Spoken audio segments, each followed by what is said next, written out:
Olha o seguinte, cara, o próximo cara, ele e eu imagino que muita gente aqui tem uma coisa muito em comum, sabe com quem? Com Santos Dumont. O Santos Dumont, cara, é um dos grandes precursores do open source, cara. Sabe que se não fosse ele, se a gente... É sério, se não fosse ele, a gente tava andando de charrete até hoje, se pá, de um país pro outro. Se dependesse dos irmãos Wright, a aviação não tava onde está hoje. Ele abriu não só o projeto, todas as invenções dele eram open source. Daí, eu estou dando essa referência porque no release do nosso próximo palestrante está escrito que ele é um grande entusiasta do open source, assim como Santos Dumont. Quem aqui é entusiasta do open source? Pelo amor de Deus, levanta mais essa mão, vocês não estão me ouvindo, né? Ah, bom, pelo amor de Deus. Gente, o mundo tem que ser open, não tem outro caminho, tá? Então é o seguinte, esse cara, esse próximo palestrante, eu conversei com ele ontem, ele me explicou um negócio em pouco tempo que eu não acreditei, eu acho sinceramente que é mentira. Com certeza é mentira, ele vai ter que provar aqui para vocês que é verdade. Ele consegue, numa linha de código, em, sei lá, menos de 10 segundos, contratar um domínio, contratar um servidor, botar o certificado lá de SSL e publicar o site em segundos. Eu acho que é mentira. Com vocês, Matheus Fernandes, uma salva de palmas. É bom você provar que é verdade, cara, que é possível. Valeu, Eric. Bom, boa tarde, pessoal. Obrigado por terem vindo. O Eric já disse, né, mas eu sou o Matheus. Eu sou VP of Engineering na Zeit. Se vocês quiserem ver meu Twitter, meu GitHub, meu site é mateus.top. E o nosso site é zeit.co. Hoje eu vou falar para vocês sobre como compor a nuvem, sobre compondo a nuvem. O que eu quero dizer com isso? Eu vou apresentar um conjunto de técnicas para vocês que vai ajudar vocês a desenvolverem um app, né? Um app sendo uma API, um site, qualquer coisa que rode no back-end, de forma que esse app esteja preparado desde a primeira linha de código, desde o npm init, ou seja lá da forma que você estiver começando, desde o comecinho esse app vai estar preparado para escalar de uma forma absurda, escalar infinitamente. Quando eu penso em nuvem, quando eu penso em escalar uma API, por exemplo, a primeira coisa que vem na minha cabeça são microservices. Para mim, a arquitetura de microservices é um conceito-chave quando você pensa em escalar, escalar APIs, escalar um app. Se você projetar a sua API utilizando a arquitetura de microservices, você vai ter uma escalabilidade barata, sua API vai escalar de uma forma barata, ela vai escalar de forma confiável, você pode ficar tranquilo que ela vai escalar, você não vai sair do ar, porque se você está no Hacker News lá, top 1, saiu do ar o site que muita gente acessou. Não vai acontecer isso. E ela vai escalar de forma virtualmente infinita. Você pode estar no Hacker News top 1, no Reddit e etc. Tá, mas o que é um microservice? Para mim, até pouco tempo atrás, esse conceito não era muito claro, eu não conhecia, eu não sabia o que era um microservice. A ideia de microservice gira em torno do... Como eu vou explicar?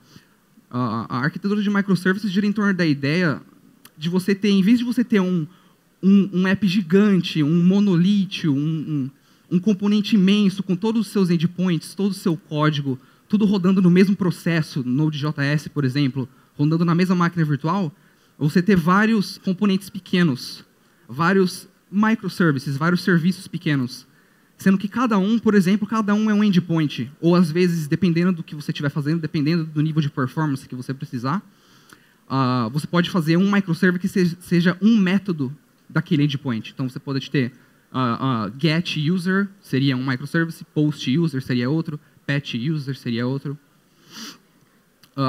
E esses microservices, eles operam de forma independente. Por exemplo, suponha que o seu microservice de pagamento, né, quando o pessoal vai inserir o cartão de crédito no seu serviço, suponha que esse microservice saia do ar. Não importa. A única coisa que vai acontecer, você não vai conseguir adicionar cartões de crédito. A API de user vai funcionar. A API de mensagens vai funcionar, a API de deployment está funcionando.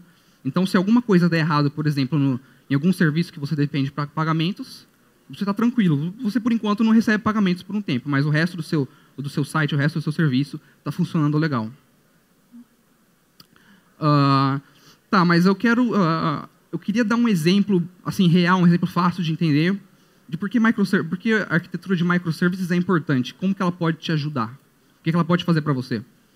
Então, um exemplo legal que eu fiquei pensando esses dias atrás, eu consegui pensar, é um exemplo do WhatsApp, que em 2015, acho que todo mundo aqui vai saber, em dezembro de 2015, a Justiça brasileira decidiu que o WhatsApp não ia funcionar no Brasil por um tempo. Por alguns motivos, que eles tiveram alguns motivos, mas eles decidiram que ninguém ia usar o WhatsApp no Brasil.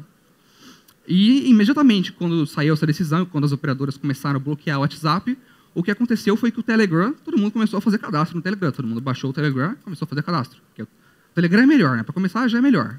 Aí já não tinha o WhatsApp e o pessoal começou a fazer muito cadastro no Telegram. Foi tanta coisa que eles, por exemplo, nesse episódio, eles tweetaram que eles tiveram 5.700.000 usuários naquele dia.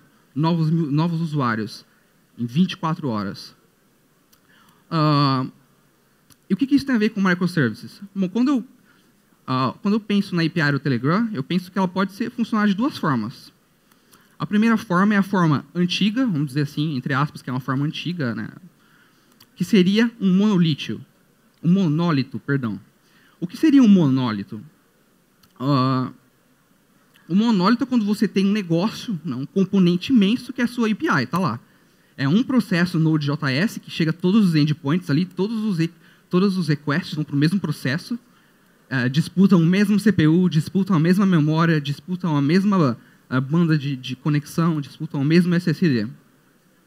Então, vamos supor que a API do Telegram é bem simples, eles têm dois endpoints, que é Registration, onde você registra e faz uma conta, e Messages, que é onde você manda uma mensagem para alguém. O que aconteceu naquele dia que o WhatsApp foi bloqueado? Estava tudo ok, os dois endpoints estavam ok, recebendo tráfego ok, mas do nada, o endpoint de Registration começou a receber uma quantidade absurda de tráfego, muita gente começou a fazer cadastro. E com isso, como todos os endpoints estão disputando, por exemplo, o mesmo CPU, os mesmos tickets da CPU, o endpoint de mensagem começou a ficar lento. Porque tem um monte de request chegando ali para fazer usuário novo, aí as mensagens começam a entrar na fila ali, fica meio lento e tal. E o que você faz? Se você é o Telegram, você escala a sua API para uma cópia. Como a sua API é um monólito, é caro para escalar. Você tem que alocar uma máquina imensa para rodar toda aquela sua API. E aí você escala mais, até vai diminuindo o load em cada API, e aí, eventualmente, você está ok. Você escalou sua API de 1 para 4 cópias, e aí você conseguiu cuidar do load de novos usuários, mais ou menos ok.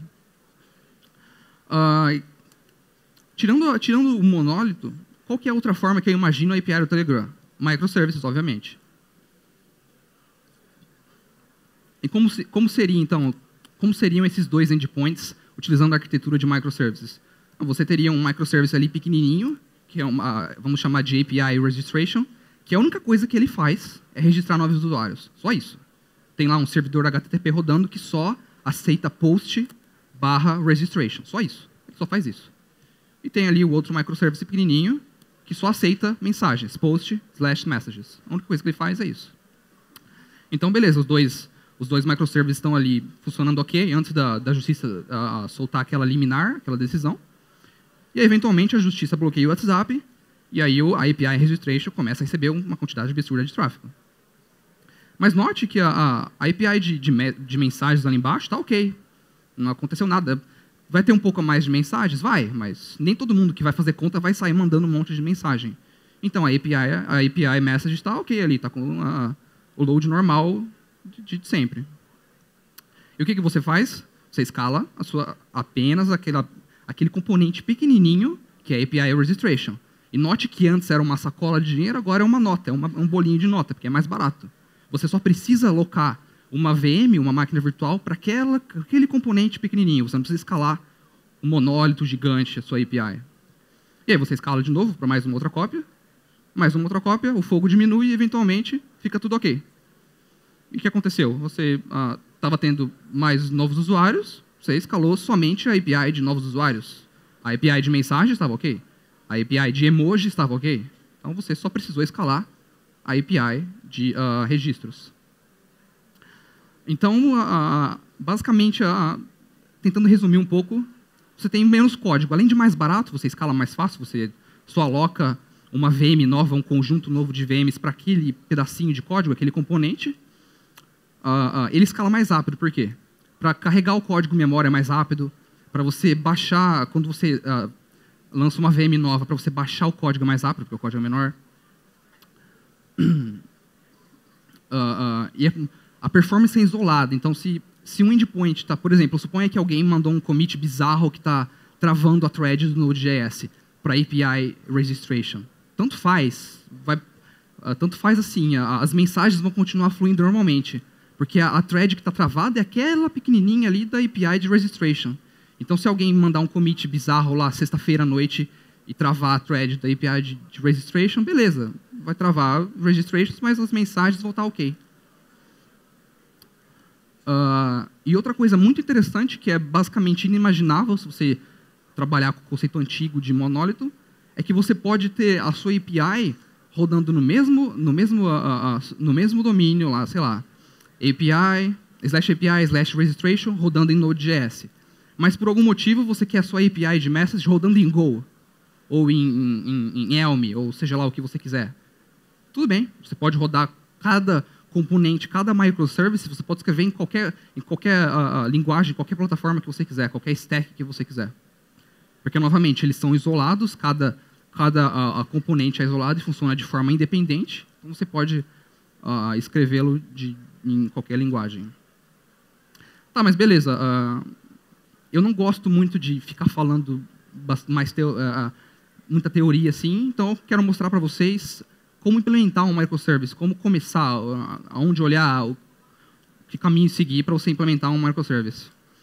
E uma coisa que eu não posso deixar de mencionar nisso é um módulo que a gente tem na Zeit, que inclusive, se eu não me engano, foi o primeiro projeto que a startup, foi o primeiro projeto que a gente publicou lá no comecinho de 2016, no começo do ano passado, que é o Micro. É um nome bem... faz sentido, eu acho, no contexto. github.com/zeit/micro. E, basicamente, a ideia do Micro é ele ser bem micro mesmo. A ideia é que ele seja... você consegue fazer um server HTTP com o mínimo possível de código, sem boilerplate, sem copy-paste, etc. Então, as partes que eu quero destacar da API é o seguinte.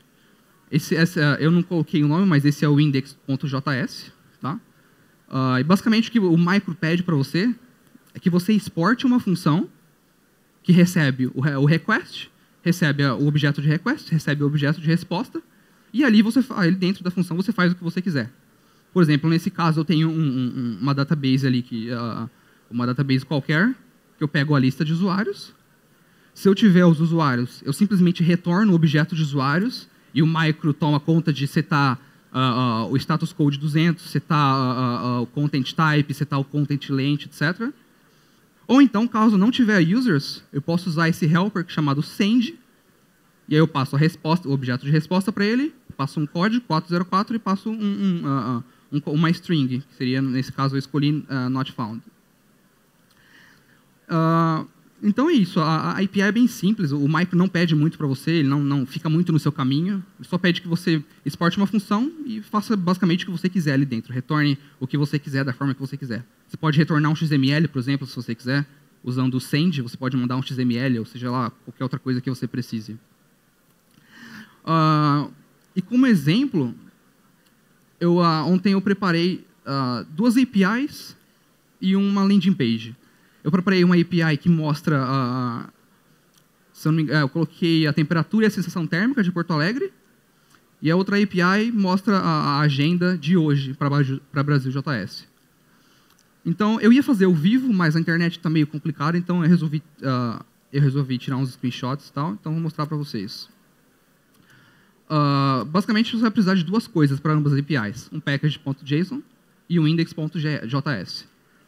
No package.json não tem nada mais do que um name para API, no caso aí API Weather. Você declara que você depende do micro, eu coloquei latest ali, que não é uma boa prática, mas eu coloquei só para ficar mais bonitinho no slide.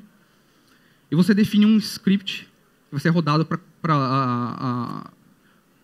Como o seu app vai ser rodado, o script de start. Nesse caso, simplesmente micro. Ele toma conta de pegar uma porta disponível para você e tudo mais.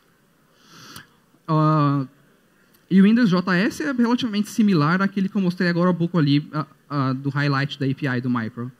Eu tenho um objeto chamado weather. Eu tenho uma função ali, cache weather, que ela usa o weatherunderground.com para pegar a weather de Porto Alegre. É de graça, inclusive, a API deles. E quando o server roda, eu chamo ali cache weather. Eu puxo os dados da API pela primeira vez e salvo no weather ali. E cada 5 minutos eu dou um refresh. E aí está ali a função pequenininha que o micro pede para você. Note que ali eu nem declarei request response, porque eu não preciso, eu posso só retornar alguma coisa. Como eu só quero retornar um objeto JSON bem simples, eu simplesmente retorno o objeto. Ele me dá o nome da cidade, a temperatura em Celsius e a sensação térmica em Celsius. E agora o outro que eu mencionei, que é a API de agenda, né, o schedule. Eu fiz mais simples ainda. Novamente, nome da API, depende do micro, script start. E essa é mais simples ainda. Eu tenho um objeto schedule, que tem uma propriedade talks, que é uma array de objetos. Cada objeto tem time, que eu acho que eu coloquei a hora em, por exemplo, 9 a.m., 10 a.m., etc. Title e speaker. E ali, inclusive eu nem precisava desse async ali. Eu só simplesmente, na minha função, no meu handler para os requests, eu simplesmente retorno a agenda. Simplesmente retorno o objeto. E, além de page que eu preparei, estou usando o Next.js, se vocês não, eu não vou falar sobre ele hoje, mas se vocês não conhecem, eu recomendo muito que... Eu sou suspeito para falar, mas eu recomendo muito que vocês deem uma olhada e deem uma brincada com ele, porque a gente realmente acredita que ele ajuda bastante. Então, eu falo que eu dependo do Next, do React, e eu seto 2 scripts. Um de build, que é Next Build, e um para start, que é Next Start. E aí, o meu index, né, o slash do meu site, o título está errado, seria Brasil.js.xyz, sem o API /weather. Então, a landing page do meu site, eu simplesmente exporto um componente stateless do React, com H1, Brasil.js 2017 e o emoji do cowboy, que eu gosto muito. E é basicamente isso, a minha landing page vai ser isso. Tá, mas... E como eu rodo isso? Como eu rodo esses microservices? Eu tenho 2 bem simples, mas... Por exemplo, na Zeit, se eu não me engano, a gente está em 150 ou 160 microservices hoje. Como eu rodo isso? Como eu sirvo esses microservices no mesmo domínio, por exemplo? Como eu rodo eles, que eles escalem daquela forma que eu falei, escalem basicamente sem eu fazer nada, escalem infinitamente e barato. Aí entra o nosso produto principal, que é o Now. O Now basicamente é uma ferramenta para você hospedar, vamos dizer que é hospedar. Você hospeda a sua API, o seu server Node.js, ou então o seu site estático com index.html, o seu site React, por exemplo, com React puro, sem nenhum tipo de framework, ou então o seu Dockerfile, que você, basicamente com Dockerfile você consegue rodar qualquer coisa.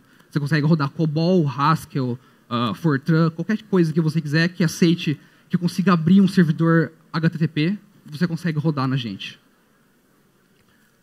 Tá, mas ali eu digo Real-Time Global Deployments. Deployments em tempo real, deployments globais em tempo real. Mas o que é um deployment? Porque esse termo, para mim, era confuso há um tempo atrás. Acho que se alguém falasse deployment para mim exatamente 1 ano atrás, que eu estava assistindo as palestras, eu não sei se eu ia entender.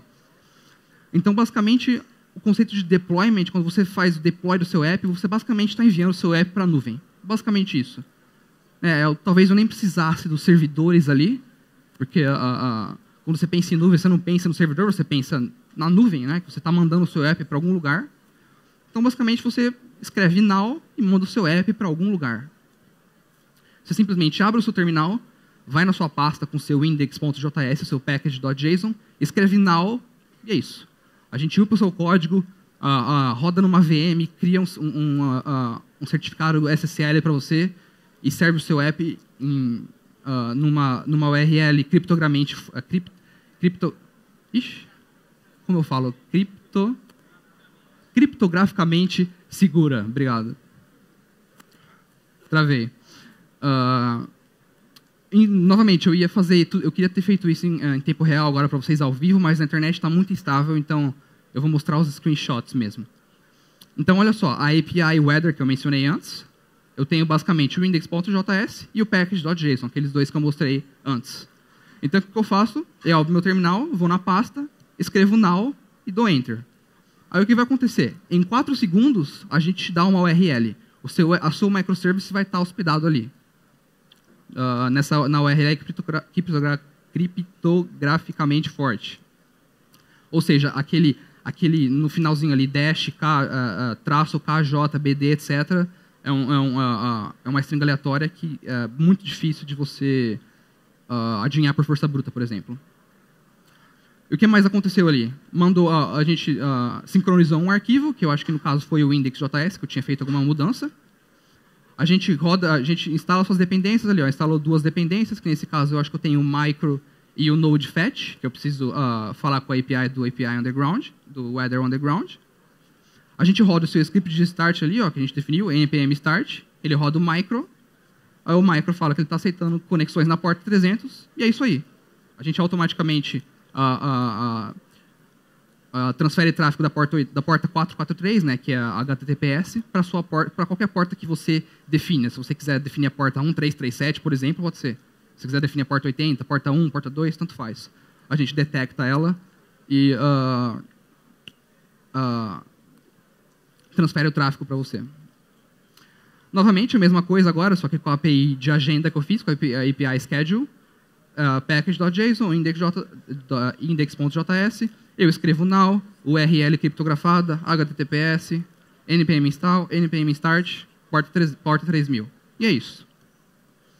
Mesma coisa para o Next.js. Eu tenho ali meu package.json, minha pasta pages, que dentro tem o index.js, rodo now, mesma conversa. Esse foi mais rápido, 3 segundos, URL com SSL, etc. E logo menos o seu app em React, né, em Next.js, está rodando.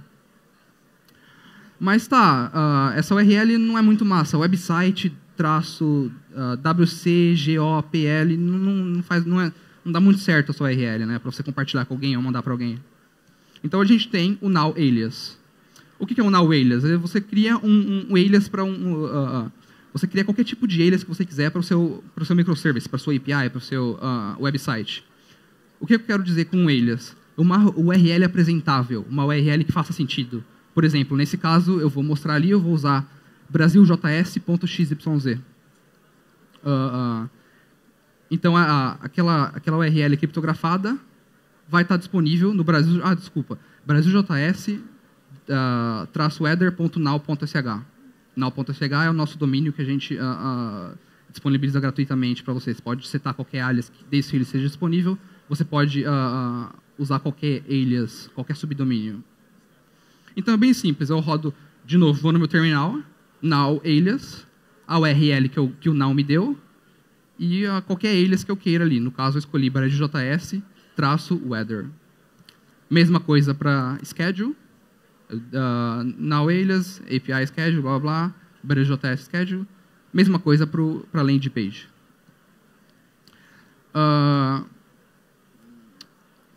Mas isso tem um problema. Mesmo essas URLs que eu fiz, elas não são interessantes no conceito de microservices. Por quê? Elas estão em 3 subdomínios diferentes. braziljs, weather, braziljs, schedule e website, braziljs website. Por que isso é ruim? Eu acho que eu falo aqui, deixa eu ver. Isso, eu falo aqui.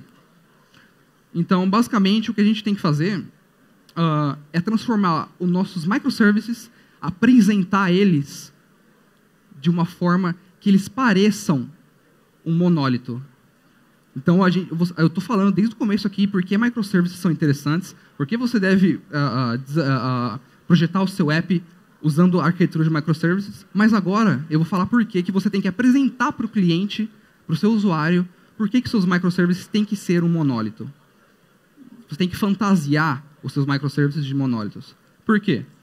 Se você tiver toda a sua API, todos os seus assets, todas as suas imagens, que seja no mesmo domínio, se for subdomínio não conta, no mesmo domínio, o seu browser, por exemplo, o seu Node-Fetch, ou o que seja, ele vai fazer apenas uma query DNS.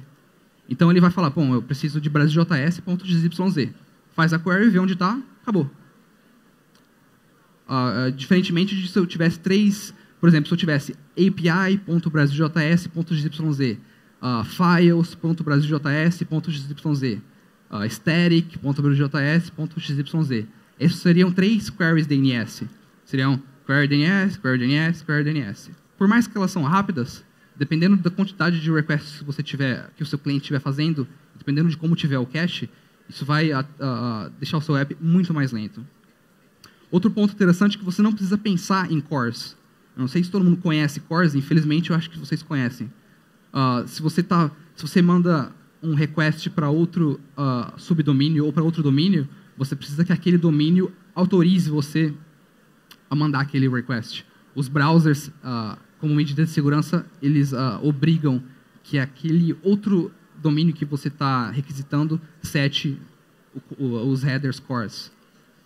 E uma coisa que é mais interessante ainda, se você estiver no mesmo domínio, o browser não vai fazer pre-flight requests, que tem muito a ver com cores, mas tem muito a ver com cores. Geralmente, o principal motivo dos pre-flight requests é o cores. Então, o browser não vai precisar fazer um request perguntando para aquele domínio, ei, eu posso conversar com você ou não? Ele já vai pular isso. Se estiver no mesmo domínio, o browser não vai fazer pre-flight request e não vai pedir cores para você. Ou seja, todos os requests que o browser, que o seu browser, que o celular, que o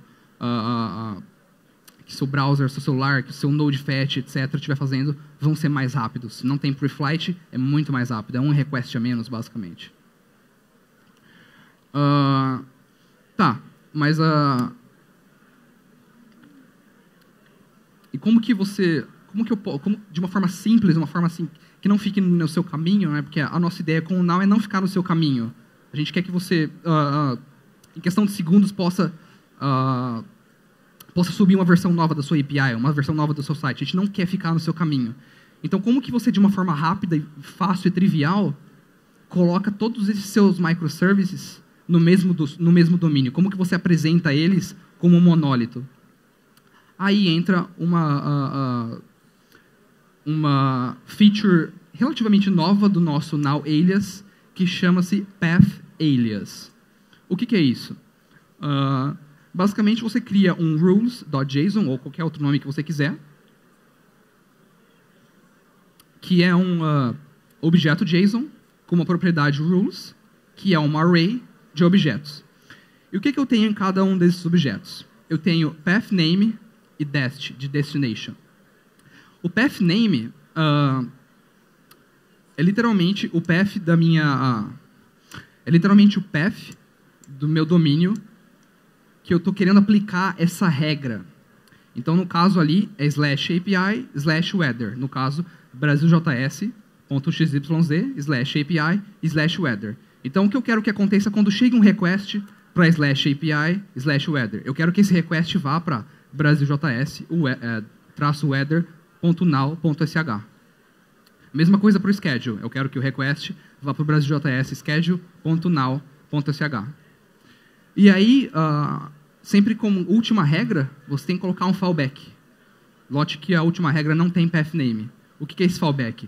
Caso nenhum dos path names anteriores seja satisfeito por um request, todo request vai para aquele lugar ali, naquele dest, naquela destination.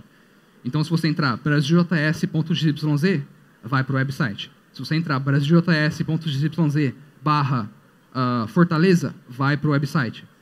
/Porto Alegre, vai para o website. Porque eu não tenho nenhuma outra regra definindo o que vai acontecer com esses path names. E como você usa essas regras, mesma coisa. Abre o terminal, now alias, braziljs.xyz, que no caso é meu domínio, -R de rules, e o meu arquivo JSON. E aí a gente vai verificar se o seu domínio está apontando para os nossos name servers.